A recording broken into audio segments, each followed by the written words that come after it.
Assalamualaikum warahmatullahi wabarakatuh. Kami dari kelompok 4 akan menjelaskan salah satu tokoh perjuangan pada masa pendudukan Jepang, yaitu Agus Salim. Biografi Agus Salim. Nama Agus Salim lahir Oktober tahun 1884, pendidikan Europisce Lagere School dan Hugere Burger School. Agus Salim adalah seorang diplomat ulung, santri yang kritis, dan ulama yang moderat. Ia banyak mewakili Indonesia dalam perundingan internasional.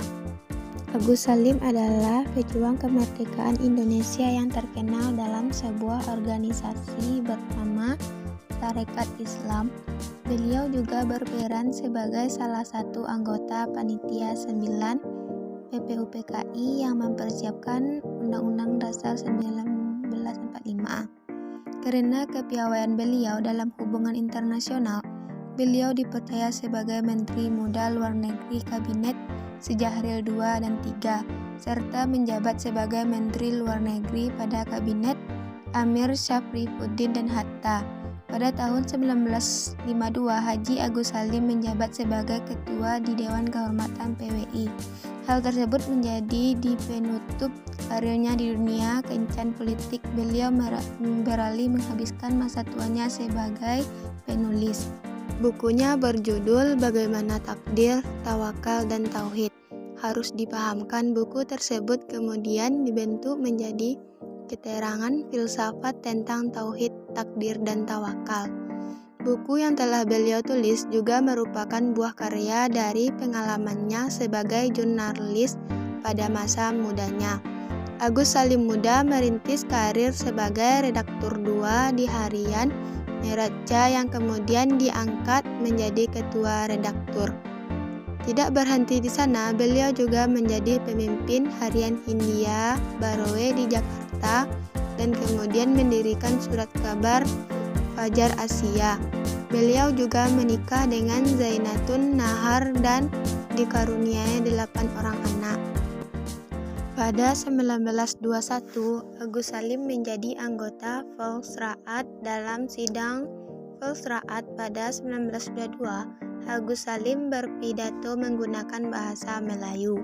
Meskipun melanggar aturan Volksraad tentang kewajiban berbicara dengan bahasa Belanda, Agus Salim tetap berpidato dengan menggunakan bahasa Melayu. Tidak hanya menggunakan bahasa Melayu, dalam pidatonya Agus Salim juga mengkritik sikap pemerintah Belanda yang tidak peduli dengan rakyat jajahannya. Selama menjadi anggota Volksraad, Agus Salim selalu menunjukkan sikap oposisinya. Masa jabatan Agus Salim di Volksraad berakhir pada tahun 1923. Pada 1925, Agus Salim membentuk Jong Islamiyeten Bond sebagai wadah bagi para pemuda Muslim. Selain aktif dalam organisasi tersebut, Agus Salim aktif dalam kegiatan Partai Sarekat Islam Indonesia atau PSII. Agus Salim diangkat menjadi ketua PSII menggunakan HOS Cokroaminoto pada 1934. Selain berkiprah dalam bidang politik, Agus Salim aktif dalam bidang jurnalistik. Agus Salim pernah menjadi pemimpin redaksi pada beberapa surat kabar, yaitu Neraca, Hindia Borneo, Fajar Asia, dan Mustika. Sekian dari kami, terima kasih. Assalamualaikum warahmatullahi wabarakatuh.